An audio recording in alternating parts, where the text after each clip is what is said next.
cómo el Bhagavad Gita inspiró a Francisco Madero en la Revolución Mexicana de 1910. Soy Pedro Nonell, he escrito un libro sobre el Bhagavad Gita que contiene la traducción de Gandhi y aparte he traducido toda la obra de Vivekananda. Estoy haciendo una serie de vídeos rastreando esa influencia del Bhagavad Gita en Occidente, cómo este libro, maravilloso libro de sabiduría perenne, ha modificado o ha influido en la civilización occidental. Y en este caso en particular, cómo ha podido influir en líderes políticos, ¿no? Bueno, Madero, que nació en 1873 y murió en 1913, también conocido como el apóstol de la democracia y principal impulsor de la Revolución Mexicana de 1910, tuvo una profunda relación con el Bhagavad Gita que influyó en su pensamiento ético, espiritual y político.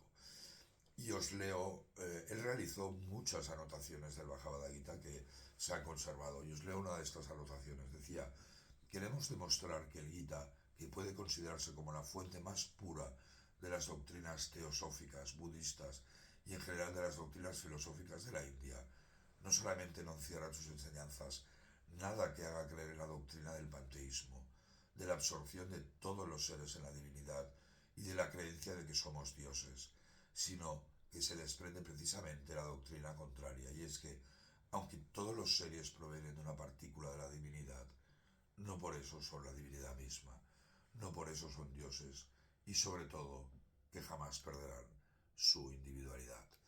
Madero era un hombre de fuerte inclinación espiritual. Durante su estancia en Francia se interesó mucho por el espiritismo, la teosofía y los textos occidentales. Leyó y releyó y anotó el Bhagavad Gita e, insisto, anotaba en los márgenes y reflexionaba sobre sus enseñanzas. A finales del siglo XIX, el Gita ganaba popularidad en Occidente gracias a las traducciones al inglés de Atwell, de Arnold y sobre todo de Charles Wilkins, el primero, y movimientos como la teosofía. Madero, influido por el Gita, integró su sabiduría perenne a su visión sincrética, combinando el espiritismo occidental con la sabiduría hindú. Su lectura enfatizaba la lucha contra contra lo efímero y material en busca del crecimiento interior y la verdad universal, ideas que aplicó a la reforma social y política de México. Os leo otras de las anotaciones que hizo.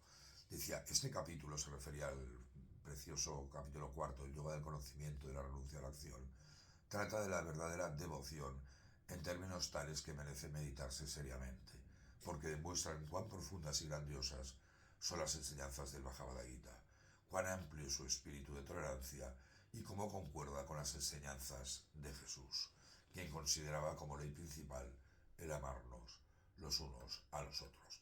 Tengo otro vídeo que realicé que es comparando las enseñanzas del Sermón de la Montaña con el Bhagavad Gita. Esta faceta espiritual de Madero a menudo se subestima en narrativas tradicionales de la Revolución Mexicana, que se centran sobre todo en su rol político, pero es clave para entender su motivación desinteresada y su idealismo. Historiadores o estudiosos, ha habido artículos en El Cielo que lo describen como un puente entre el misticismo oriental y la política latinoamericana. Vamos a ver rápidamente las influencias claves del Bhagavad Gita en Madero. Este vídeo es un poco de resumen. Si vais a mi web encontraréis información detallada.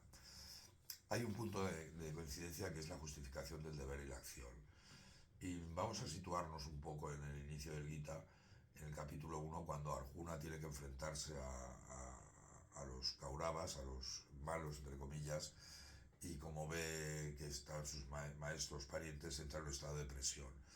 Y esto es lo que dice Arjuna: al ver estos parientes míos aquí reunidos, ansiosos por iniciar la batalla, mis miembros desfallecen, mi boca se reseca, mi cuerpo se estremece y mi cabello se eriza. Es evidentemente un signo de depresión, de no saber qué hacer, que todos hemos pasado en nuestra vida. Al igual que Arjuna duda ante la batalla contra sus parientes, Madero se enfrentó a dilemas morales al iniciar la revolución contra Porfirio Díaz. Y os leo las anotaciones que hizo. El hombre que por defender a su patria o la sociedad va a la guerra puede dar muerte a numerosos adversarios sin que esto constituya una mancha para él, como la hoja del loto sale inmaculada del seno de las aguas. Así el guerrero saldrá inmaculado y glorioso después de la batalla, a donde fue en cumplimiento de su deber. El Bhagavad Gita le proporcionó como una especie de brújula ética actuar sin apego personal, cumpliendo el deber superior, incluso en los conflictos violentos. Recordar que en el capítulo segundo Krishna le dice a Arjuna, y además, considerando tu deber material, tu swadharma como guerrero, no debes vacilar, porque no hay nada mejor para un guerrero que luchar para defender al Dharma. Fuentes históricas indican que durante su exilio en Nueva Orleans leyó el Bhagavad Gita intensamente, lo que reforzó su convicción de que derrocar la tiranía era su destino y obligación moral.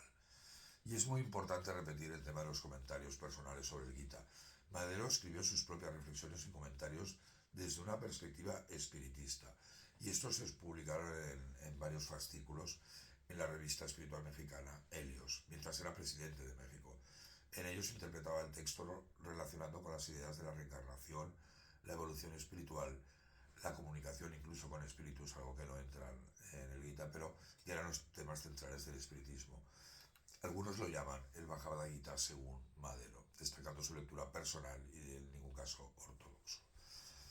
Otra de las anotaciones que decía, una persona considera que la evolución de un pueblo es detenida por la opresión o la tiranía. Su deber es luchar contra estos obstáculos, estando decidida de antemano al sacrificio si es necesario.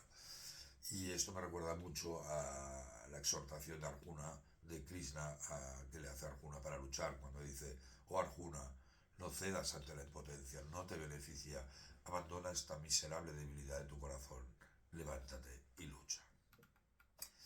En esta anotación de Madero vemos cómo él interpreta el Karma Yoga del Bhagavad Gita como justificación moral para la acción política y revolucionaria, cumpliendo el Dharma patriótico sin apego personal, que es el fundamento del Karma Yoga.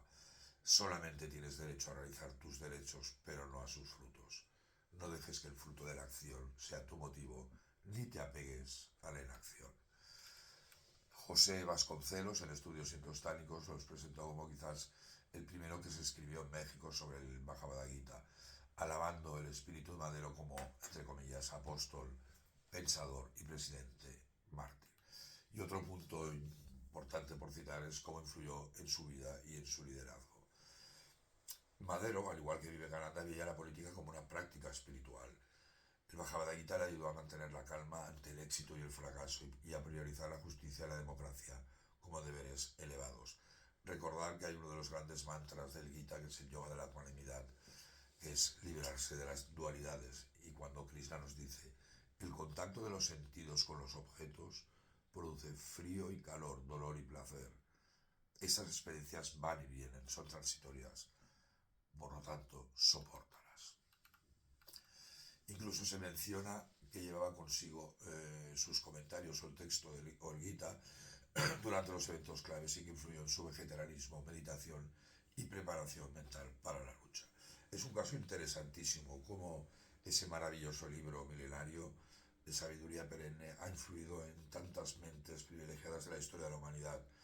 Y hay un caso también muy interesante, además del de Gandhi, que es el de Bülent Ecevit, el primer ministro turco, que incluso hizo algunas traducciones del sánscrito al turco del Bhagavad Gita.